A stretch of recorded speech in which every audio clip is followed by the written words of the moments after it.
Welcome, everyone, and I appreciate the opportunity to talk about the bill S2257. Let me start off with a blanket statement that this has nothing to do and is not connected at all. And we want to make sure everybody understands that the murder of a CEO of United Health and that violence that we saw is the worst example of what happens in a society when people are us versus them. This is something Brad and I have been working on for a long time, not connected at all to what we saw in New York. And I want to make it clear, and I've been a leader of civility and treat people with respect. And we have to clearly not only condemn, but be outraged by that kind of action. And I didn't want anyone to think that anything we're doing today, but we thought it was appropriate as we got closer to the holidays, Christmas, Hanukkah, et cetera, that we wanted to talk about this. So let me say that what's happened over the last few years in the legislature, there's been a piecemeal approach to pre-approvals. Every time a legislator hears of a specific condition or test, that they write a bill and say, well, that should not require pre-approval. The history, or at least what I've learned from history, I had a woman who worked in my office who had late-stage colon cancer. I actually did a video with her maybe 5 years ago before she passed away. And what I said was, or what she said was, getting the approval was more stressful than the disease itself.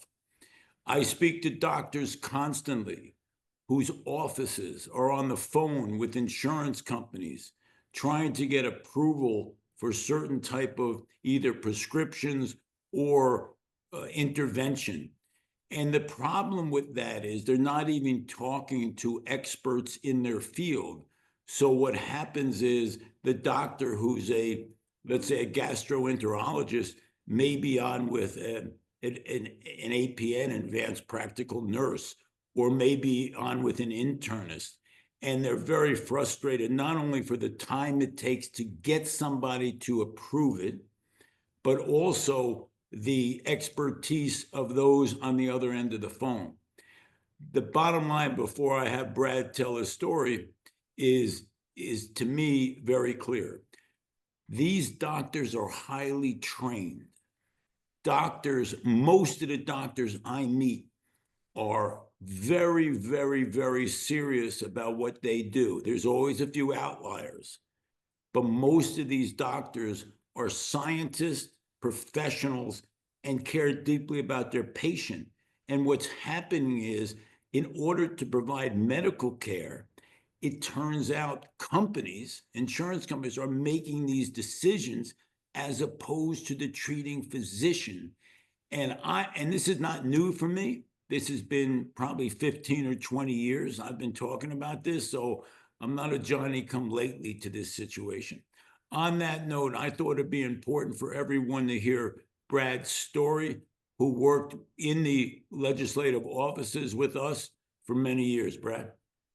Sure. Thank you, Senator Bramnick. I really want to thank you for sponsoring this bill. I think, like you said, it'll go a long way to eliminating the outrage that many people have expressed since the murder of Brian Thompson, but it's certainly not a direct response to that.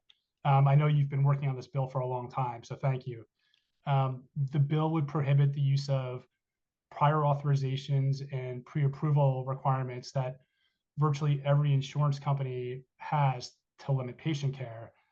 Today, if a patient doesn't get a pre-approval prior to getting treatment, test, or prescription that their doctor's ordered, their insurance company can refuse to pay. So in effect, insurance companies are now middlemen in the doctor-patient relationship. They're making important decisions about patient care despite never having seen the patient. And in a lot of cases, like Senator Bramnick said, denials are coming from unqualified doctors in totally unrelated fields. I had brain tumors that were treated with radiation and the side effects landed me back in the hospital earlier this year. And it took me most of this year to find an effective treatment. Along the way, the neurologist at my cancer center ordered a brain MRI to see how I was responding. And that MRI was denied by a family medicine doctor who works for Evercore. So a family medicine doctor who knows nothing about treating cancer, nothing about brain tumors, nothing about the side effects of radiation, and never examined me, was making a critical decision about my care. It doesn't make sense. Since I've shared my story, I've heard some interesting stories from doctors about the peer-to-peer reviews they have to do to get insurance companies to approve treatments for their patients. One doctor who's a pediatrician said she often finds herself on the phone with an ENT or a gynecologist or even a dentist who knows nothing about the specific condition she's trying to treat. It's insane to me that doctors from unrelated specialties have the ability to dictate the care that another's doctor's patients can get, but that's exactly what we have under the pre-approval process today. It's incredibly frustrating for doctors and patients like me. So unfortunately, our story happens countless times a day, all across New Jersey and all across the country. The simple fact is that ending pre-approval requirements will help everyone across the political spectrum, because your insurance company doesn't care if you're a Republican or a Democrat when they deny you coverage. And too often when it happens, it's at the most inopportune time, which is usually when you need care the most. In my case, a year before I was diagnosed with terminal lung cancer, I was denied a relatively inexpensive scan that could have caught my cancer when it was still curable. I want to make sure that nobody else has to go through that. The great thing about this bill is that it's simple. It would prohibit pre-approval requirements completely, and put healthcare back in the hands of doctors and patients. And it would ensure that patients get the care when they need it. So this one simple fix would instantly eliminate much of the anger that's being directed at insurance companies today. We can fix a serious problem while helping millions of people in the process. And, that sounds like a win-win to me. So why wouldn't we do it? So I'll do everything I can to help Senator Bramnick pass the bill. I know it'll take Republicans and Democrats working together. So I want to thank Senator Bramnick and Senate President Scutari for taking the initiative and sponsoring what I believe is a real bipartisan solution. To follow up on what Brad said, I understand the concept. There are outliers out there and who may actually overtest, overtreat for profit purposes. But I think that the insurance companies have the ability to weed out those people. At the very least, they should be able to identify specialists who are well-trained, who are respected, who don't have a history of abuse, and at least, if not pass this bill, and of course I'd want this bill to be passed, but at least have the individual doctors who are well-respected, who are not doing things as outliers in the industry. And I still believe it would be a savings for the insurance companies. Across the board pre-approvals, I would hope something like that could be done at some point. But if not this, something that allows true specialists to make decisions without a third-party intervention. So on that, and I can always see both sides of the issue, but I think this pre-approval process has gone too far, and this is why you're getting pushback in different pieces of legislation all the time, and it's going to continue, I think, to run its course. By every few months, a legislator puts in a new bill. On that, happy to answer questions. I'm sure Brad would answer questions, and we're happy to have a discussion.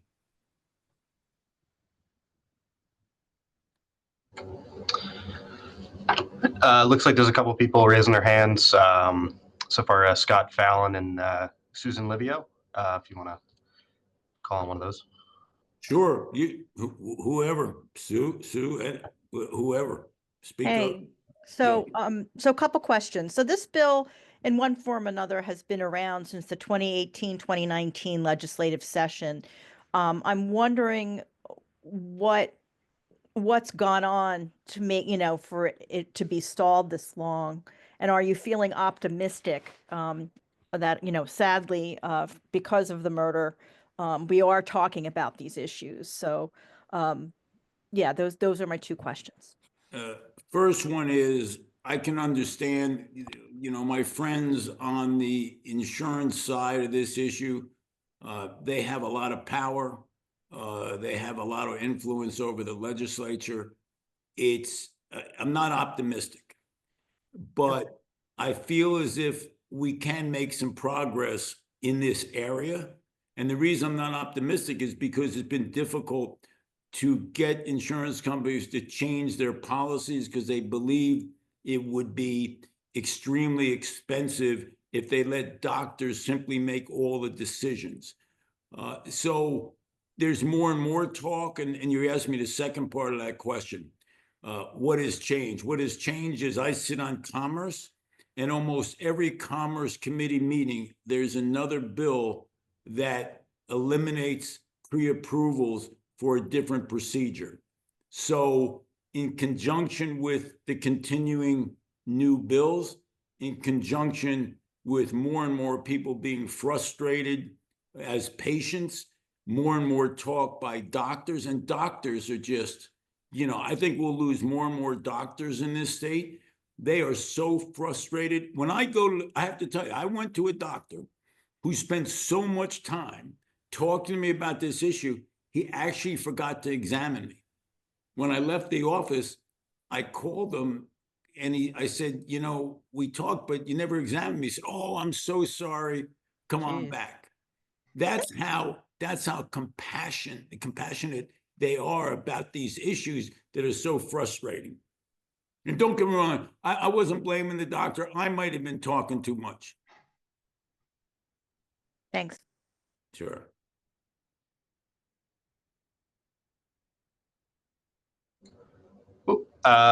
Julie O'Connor also has her hand raised. Thanks. Are there any other solutions that have been proposed for tamping down on costs if you were to eliminate pre-approvals? And also, do you feel like the political climate has really changed? I mean, do you think this bill might get a more receptive hearing now because of all of the debate over United Healthcare? Yeah, I'm not sure it's really related to United Healthcare, but what it is related to is more and more people find it's more and more difficult to navigate the insurance issues and getting care. Now, not only that, it's harder to find a specialist. It's harder to get things done when the specialist asks you or you tries to get pre-approval. So at some point, it's built up over time because 30 years ago, when I went to the doctor, there were no pre-approvals. Insurance companies paid the bill. And I understand the fact that insurance got very expensive, but no longer is it you go to the doctor and the insurance company pays the bill. So people are looking at their insurance policies and they go, whoa, excuse me? I don't have coverage for that. There's a deductible, there's a copay, there's pre-approval. They don't know what is going to be paid. They don't know if the doctors actually can make the decisions. The system has become kind of a mess for the average person. So I just don't think it's related to this unfortunate murder that occurred. But many people online started to talk about the issue after that, and that's unfortunate. And Brad, if you want to add anything. Yeah, just, real quickly, I think that in recent years, pre-approvals have gotten increasingly difficult to get. And I think what you're seeing out in society is a reaction to that. People are they're having a really hard time, and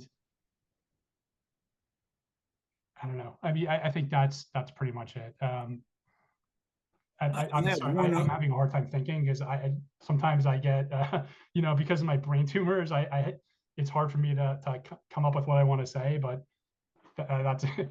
That's it. Well, you've done very well, and we really appreciate it. One story about a plastic surgeon who called me.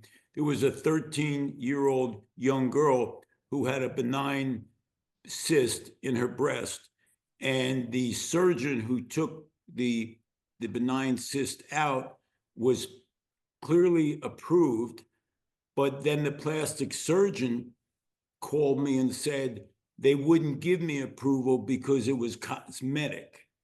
You know, those kind of incidents where a 13-year-old girl is having a tumor removed or a cyst removed, and they deny the plastic surgeon's bill because they believe it's cosmetic, even though she'll have to live with the results the rest of her life. Those kind of decisions just cause doctors to be so frustrated. And I got to give credit to the doctors. They're incredibly patient, I have found. You think about it, somebody coming to your work, whether you be a reporter or whatever, and before, maybe those are editors, I'm sorry, they have everything you decide to say or do, you have to get approval for. And you've been trained, you've been an internship, residency, 4 years of medical school. Most of these people are extremely bright. They've practiced for years, and now they have somebody telling them, you can't do that. You can imagine how frustrating that is, especially, you know, to a neurosurgeon. You know, he's trying to convince somebody on the phone that this is what should happen. We need a better system. It may not be this bill, but we need a better system. Yeah, and just real fast, you know, I think it was shocking to see how many people were celebrating the murder and idolizing the killer. And, you know, again, that reaction should have set off alarm bells everywhere in Washington and state houses. And people have reached their tipping point, and I think it's clear that they're not afraid to lash out. That's not a reason to do this bill, but, you know, it's something that people should be thinking about. It's a problem that needs to be fixed now and before things get worse. I'm really worried about that, actually. And I think we've reached a time in society, and I feel strongly about this, and I've spoken to people in the Homeland Security government about this. There is such a us versus them that we've reached the point that one spark can create an explosion that would create, in my judgment, almost civil unrest. And this goes way beyond what we're talking about today, but there's such hostility, such polarization today. This is just one of the issues that polarizes society. But I got to tell you, I'm seriously worried when someone shoots a CEO on the street and kills him out of some sort of hate. You know, that's an indication of our society needs to start examining this incredible polarization that appears every day. And I have to say, in the media, I mean, it does. I used to go on television. They said, you can't come on anymore because you're not extreme enough.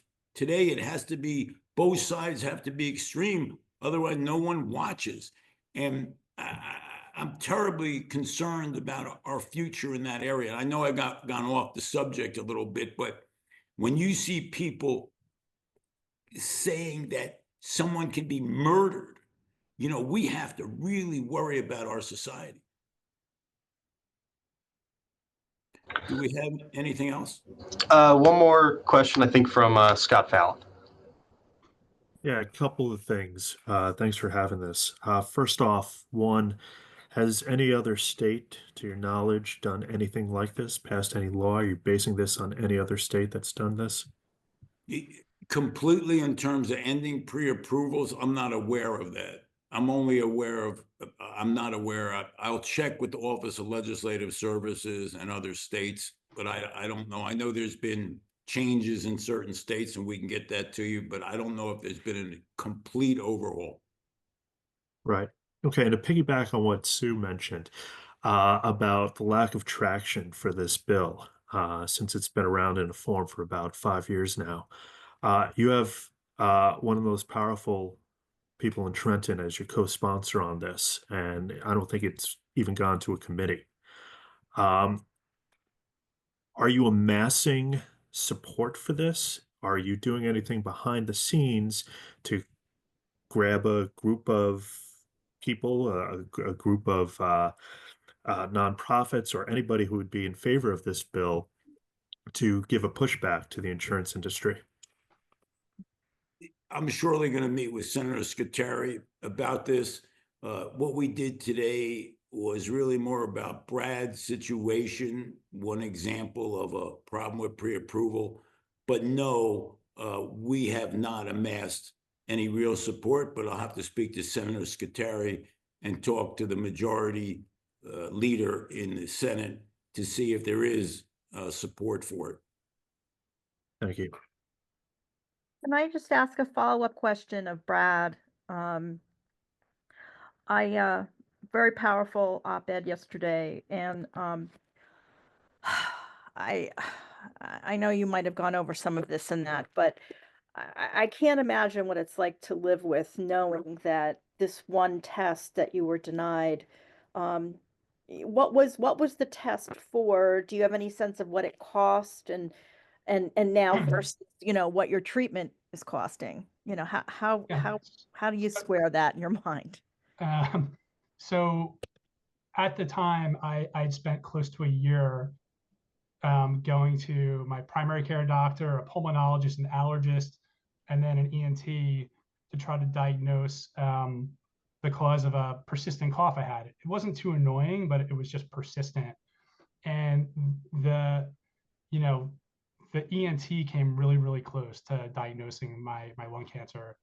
He ordered a CAT scan specifically for that purpose. Unfortunately, that scan was denied by Evacor. And then when he appealed the denial, with his clinical notes, with additional explanation, he explained exactly why I need the test, and they denied it again. I've since come to learn that CAT scan probably cost around $250. So it wasn't breaking the bank by any means, but they did it. When I was hospitalized later, my medical bill was about $1.4 million. so it was a lot more. And I can't even tell you how much all of my treatment has cost since then. I mean, it's probably double that. So, for me, it's incredibly frustrating. They probably could have, at the time when they caught it, it was probably a single small tumor in my lung that hadn't spread yet. They probably could have removed a small portion of my lung, and I would have been back to work within a few weeks. Mhm. I miss working. I feel guilty not almost every day not being able to do it, but it's hard to do anything when any kind of exertion wears you out. After a year of having lung cancer, I realized that I have enough energy to do one big thing a day. And, today this is it for me. So I'm already thinking about the nap I'll take when this is done. Yeah. As you said, Evacor, Yeah. I'm not familiar with that company. So they're a third-party provider that a lot of insurance companies use to outsource approvals to. Oh, And okay. increasingly, they deny a lot of scans, I see. or a lot of tests and procedures, and whatever doctors order. Okay. Thanks, Brad. And there was actually there was a really good series by ProPublica that was published recently on this. I mean, it's all about Evacor and their denials and all the people who are hurt by it.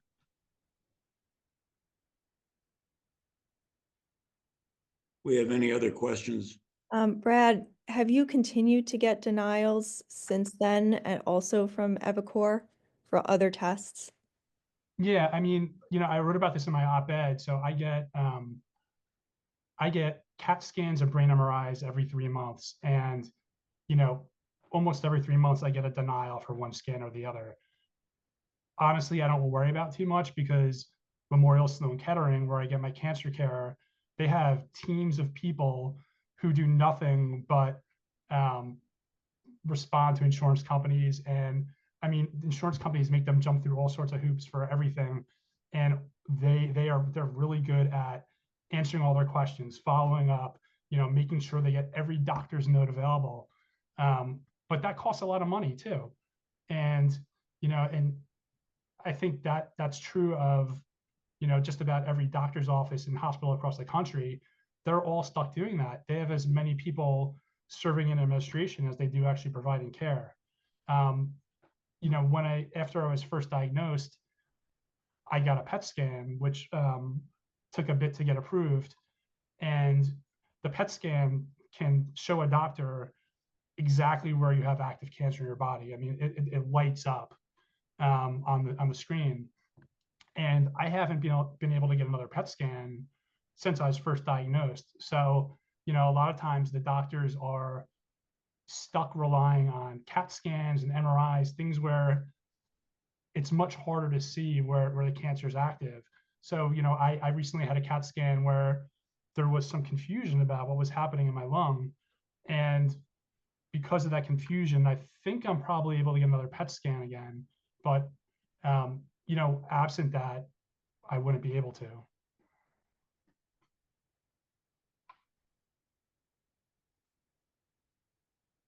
Do we have anything else? Well, Brad, thank you so much. Best wishes to you. Everyone's with you. Oh, was there another question, Julie? No, I'm sorry. Oh, no, just thank you so much for doing that, sir. I understand. Look, as I said, I can see both sides of every issue. I just think we need a little bit more compassion from these companies, a little less bureaucracy, and a little more testing when the doctors say they need a test. So on that note, if there's nothing else, hopefully I will speak to President Scutari, and hopefully we can move a bill or a similar bill through the legislature.